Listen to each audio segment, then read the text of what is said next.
संक्षिप्त मार्कंडेय पुराण। चाक्षुष मनु की उत्पत्ति और उनके मनवंतर का वर्णन। मार्कंडेय जी कहते हैं, मुने, यह मैंने तुम्हें 5वें मनवंतर की कथा सुनाई है। अब चाक्षुष मनु के 6ठे मनवंतर का वृतांत सुनो। ब्राह्मण, वे पूर्व जन्म में ब्रह्मा जी के चक्षु से उत्पन्न हुए थे, इसलिए इस जन्म में भी उनका नाम चाक्षुष ही हुआ। राजश्री महात्मा अन्मित्र की पत्नी भद्रा ने एक पुत्र को जन्म दिया जो बहुत ही विद्वान, पवित्र, पूर्व जन्म की बातों का स्मरण रखने वाला और समर्थ था। उस पुत्र को गोद में लेकर माता बारंबार पुचकारती, प्यार से बुलाती और स्नेहवश छाती से चिपका लेती थी, किंतु वह तो पूर्व जन्म की बातों का स्मरण रखने वाला था, अतः माता की गोद में पड़ा पड़ा हंसने लगा। इस पर माता बोली, बेटा, यह क्या है? मैं तो डर गई हूँ। तुम्हारे मुख पर यह हास्य कैसा? क्या तुम्हें असमय में ही बोध हो गया? क्या तुम कोई शुभ देख रहे हो? पुत्र बोला, माँ, क्या तुम नहीं देखती? सामने जो यह बिल्ली खड़ी है, मुझे खा जाना चाहती है। दूसरी ओर जात हारिणी मुझे हड़प लेने को तैयार है।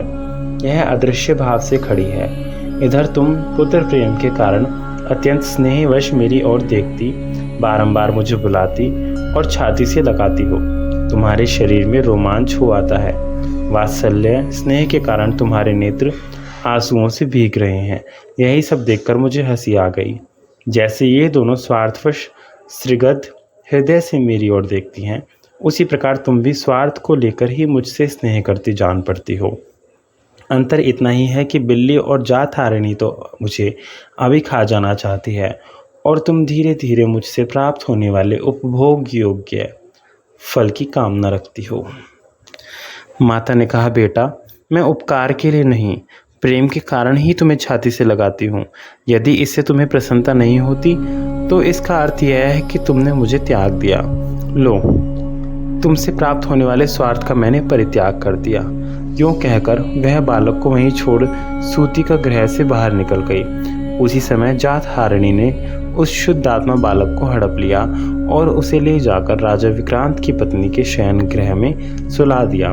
फिर रानी के नवजात पुत्र को ले जाकर दूसरे के घर में रख दिया और उसके बालक को ले जाकर अपना ग्रास बना लिया। इस प्रकार नवजात शिशु को चुराने वाली वह क्रूर राक्षसी तीसरे घर के बालक को खा लिया करती थी। बालकों के चुराने और बदलने का काम वह प्रतिदिन करती थी। राजा विक्रांत ने अपने घर में आए हुए बालक का क्षत्रियोचित संस्कार कराया और बड़ी प्रसन्नता के साथ नामकरण संस्कार की विधि पूरी करके उसका नाम आनंद रखा। जब बालक कुछ बड़ा हुआ तब उसका उपनयन संस्कार करते समय आचार्य ने कहा, वत्स, पहले अपनी माँ के पास जाकर उन्हें प्रणाम करो। गुरु की बात सुनकर बालक हंस पड़ा और बोला, गुरुदेव, मैं किस माता को प्रणाम करूं? जन्म देने वाली अथवा पालन करने वाली को? मैं राजा अन्मित्र के घर में उनकी धर्मपत्नी गिरिभद्रा देवी के गर्भ से उत्पन्न हुआ हूँ, किंतु जात हारिणी मुझे उठा ले आई और यहाँ हेमिनी के पास छोड़कर इसके पुत्र को स्वयं उठा ले गई। फिर उसे भी विप्रवर बोध के गृह में ले जाकर उसने रख दिया और उनके पुत्र को हड़प कर भक्षण कर लिया। राजा हेमिनी का पुत्र वहाँ ब्राह्मणोचित संस्कारों के साथ पालित हो रहा है और मेरा आप यहाँ संस्कार करा रही हैं। मुझे आपकी आज्ञा का पालन करना है, अतः बताइए किस माता के पास प्रणाम करने के लिए जाऊं? गुरु बोले, बेटा, यह बड़ा गहन संकट उपस्थित हुआ। मेरी समझ में तो कुछ भी नहीं आता। मोह से मेरी बुद्धि भ्रांत हो रही है।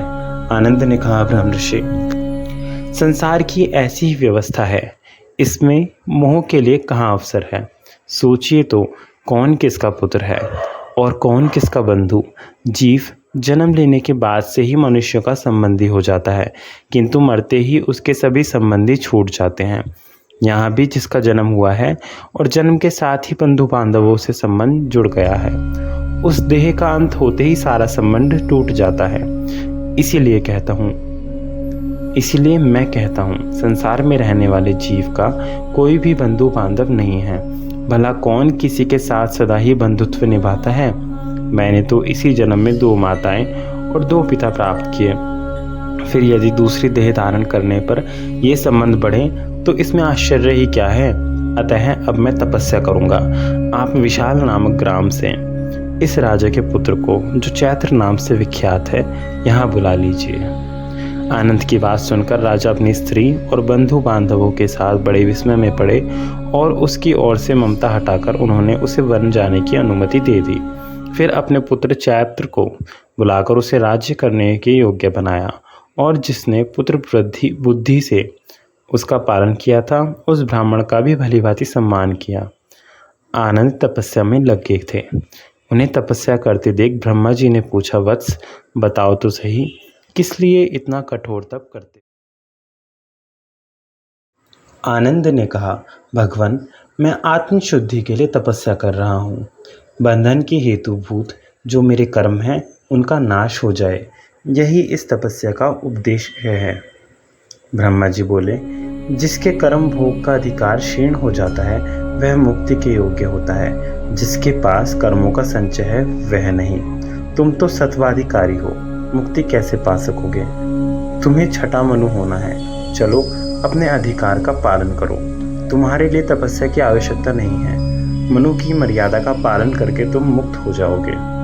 ब्रह्मा जी के यूं कहने पर परम बुद्धिमान आनंद ने तथास्तु कहकर उनकी आज्ञा स्वीकार की और तपस्या से विरत होकर मनु का कार्य पूर्ण करने के लिए वहां से चल दिए।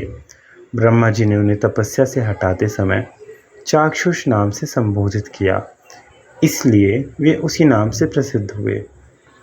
उन्होंने राजा उग्र की कन्या विदग्धा से विवाह किया और उसके गर्भ से विख्यात पराक्रमी अनेक पुत्र उत्पन्न किए। चाक्षुष मनवंतर में आर्क्य, प्रसूत, भव्य, यूथक और लेख ये 5 देवगण थे। इन सभी गणों में 8 देवताओं का सन्निवेश था। सब देवता यज्ञ भोजी एवं अमृताशी थे। इन सब के स्वामी मनोज नामक इंद्र थे, जिन्होंने 100 यज्ञों का अनुष्ठान करके देवताओं का आधिपत्य प्राप्त किया था। उस समय सुमेधा, विरजा, हविष्मान, उत्पन्न, मधु, अतिनामा और सहिष्णु ये 7 महर्षि थे। उरु, पुरु और शत्रुम आदि महाबली नरेश चाक्षुष मनु के पुत्र थे, जिन्होंने इस पृथ्वी का राज्य किया। इस समय वैवस्वत नाम के 7वें मनु राज्य करते हैं। उनके मनवंतर में जो देवता आदि हुए हैं उनका वर्णन सुनो। ओम नमः शिवाय।